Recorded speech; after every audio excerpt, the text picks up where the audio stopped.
Hi everyone, this is Zainab, a legal intern at Alexis and Company.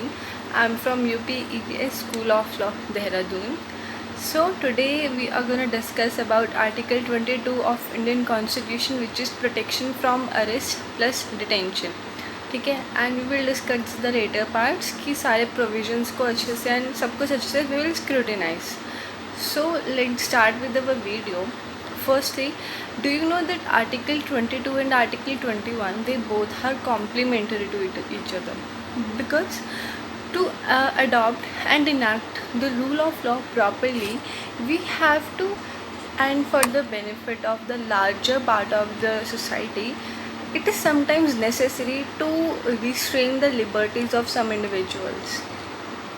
But this arrest and detention should be sound. ठीक है, किसी की Vim या किसी की फैंसीज पे ना हो. So it should be properly sound कि पूरे साउंड ग्राउंड्स पे हो रहा है, जस्टिफाइड ग्राउंड्स पे हो रहा है. दैट्स वाई आर्टिकल 22 हमारे इंडियन कॉन्स्टिट्यूशन में है, which gives protection from arrest plus detention.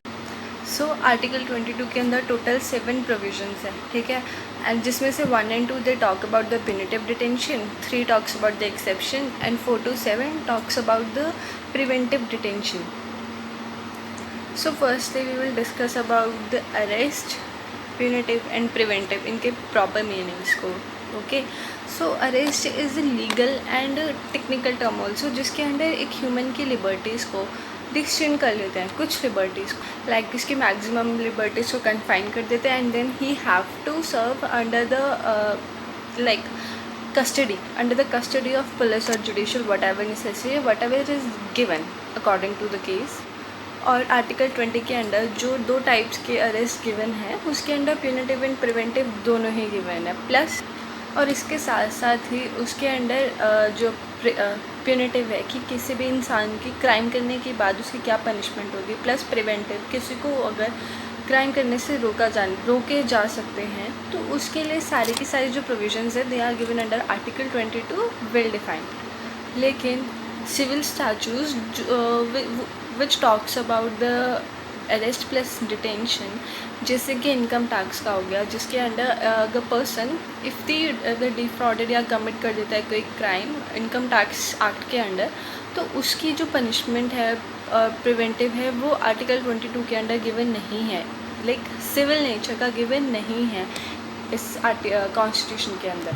वैसे ही हो गया कॉन्ट्रैक्ट में, अगर कोई भी ऐसा कॉन्ट्रैक्ट हो जाता है जिसकी वजह से इश्यूज आते हैं, तो यही सब है कि सिविल नेचर की कोई भी ऑफेंसेस इसके अंदर कवर्ड नहीं है. Now we will talk about the punitive and preventive. तो प्यूनिटिव का मतलब होता है कि अगर किसी इंसान ने क्राइम कर दिया है तो उसके बाद उसको क्या पनिशमेंट मिलेगी, उसको क्या होगा उसके बाद, लाइक क्राइम करने के बाद. और वहीं प्रिवेंटिव है, वो बात करता है कि क्राइम होने से पहले ऐसा क्या कर सकते हैं कि वो ना हो, लाइक प्यूनिटिव एंड प्रिवेंटिव. जैसे कि इफ़ यू हैव एप्रीहेंड कि हाँ ये इंसान he is capable of doing that crime, तो उसके बेसिस पे ही दैट पर्सन इज़ अरेस्टेड और डिटेन्ड, कुछ भी हो सकता है. ठीक है, बस एक एप्रीहेंशन ऑफ माइंड होना चाहिए. एंड सेकेंड डिफरेंसेस कि जो प्यूनिटिव डिटेंशन है वो सिर्फ प्यूनिटिव ऑर्डिनरी लॉज के अंडर हो सकता है. ठीक है, और जो प्रिवेंटिव है वो सिर्फ प्रिवेंटिव लॉज के अंडर ही हो सकता है. एंड थर्ड वन इज़ कि मैक्सिमम डेमोक्रेटिक कॉन्स्टिट्यूशंस में you will find a provision for punitive measures, लेकिन प्रिवेंटिव मेजर्स के लिए नहीं मिलेंगे.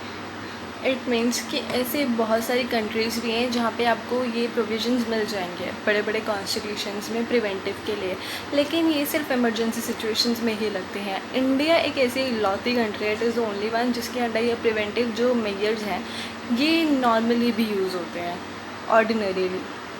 Now we will start with the provisions of this article. So the first provision, it talks about the right to be informed of grounds of arrest. ठीक है, तो इसके अंदर बेसिकली ये कहा गया है कि अगर कोई भी पर्सन अरेस्ट हो रहा है या डिटेंशन हो रही है, that person is also code detain you, तो उसके पास पूरी इन्फॉर्मेशन होनी चाहिए कि किस ग्राउंड्स पे उसका अरेस्ट हो रहा है या उसे डिटेन किया जा रहा है, विद द प्रॉपर इन्फॉर्मेशन. ठीक है, एंड जिसके चलते he can form his grounds कि उसके क्या क्या आर्गूमेंट्स रहेंगे सारे, he can form the arguments plus he can apply for the bail. तो इसमें बेसिकली यही है कि उस इंसान के पास पूरा मौका है कि उसको ये जानने का कि वो किस ग्राउंड्स पे उसका अरेस्ट हुआ है। And the second right is right to consult a legal practitioner.